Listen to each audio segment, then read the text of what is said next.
माणसं पळत्या. जोडला अडकलेली 10, 12, 15 दिवस 18 दिवस कोण घ्या ते हात वर करा जरा. झोन दुरुस्तीत किती अडकलेली. हा मग आळणी शिळं ताजं कसं तरी खाईत आपण 10-15 दिवस काढली ती आणि 1-2 दिवस काढायला लागलेली. सकाळी 1-2 तास, संध्याकाळी 1-2 तास तीव्र आंदोलन आपण म्हणतोय.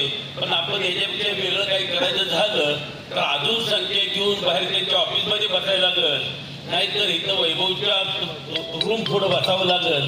ते ठरवू आपण काय करायचं ते. उद्या परवा दिवशी 2 दिवस जाऊ दे. संचालक आपल्या जवळ आले आहेत, त्यांचं काहीतरी गुमान चाललेलं असतंय. परवा वैभव घरात आला होता, वैभवने मी सांगितलं आता लई कालवा करू नका, माणसं जमवू नका आणि आपल्या घराचं बळणं अप्रूत पंचनामा नको ती राहिली अजून. पंचनामा नको, आम्ही आता राहायला इकडे येतो, बदली करूया आपण. तुम्ही सगळे इकडे येऊन इथं राहावा आणि आम्ही तिकडे जाऊन राहतो. ती पोपट उमेश मोठे ह्याची घेऊन वैरण काढी गोठ्यातलं काम बघतो, मी राहण्यात जातो. तुम्हाला काय इथं दिवस लावायचं ती लावा असं परवा वैभव म्हटलंय मला. मग बघूया त्या निर्णयावर येतोय काय. काय आहे, तुम्ही सगळी माणसं आज्ञा नवं बोलणाऱ्यापैकी आहे. बोलायचं झालं तर 8-10 दिवस झालं, अजून एक 2-4 दिवस जाणार आहे ती. आणि बोलायचं झालं तर आपणच आपल्या अंगावरली चोळी फाडल्यासारखी अवस्था होईल.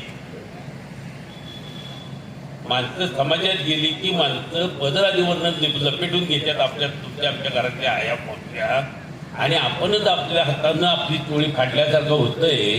बोलता येत नाही. त्या माणसाने विचार करून हिची दखल घ्यायला पाहिजे. त्यात काय असतील की तिने वस्ताला लावून दिली आता, त्यात काय असतील त्यांची माणसं.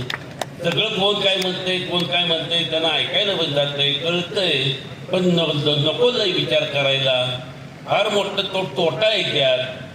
आमचा बसणाऱ्यांचा तोटा 4 आणे असला तर रुपयातलं 12 आणे तोटा वैभवचा आहे. ही त्यानं ध्यानात घ्यायला पाहिजे आणि एवढं लांबणीवर टाकणं ही त्याच्या तोट्याचं आहे, ती त्याला कळायला पाहिजे.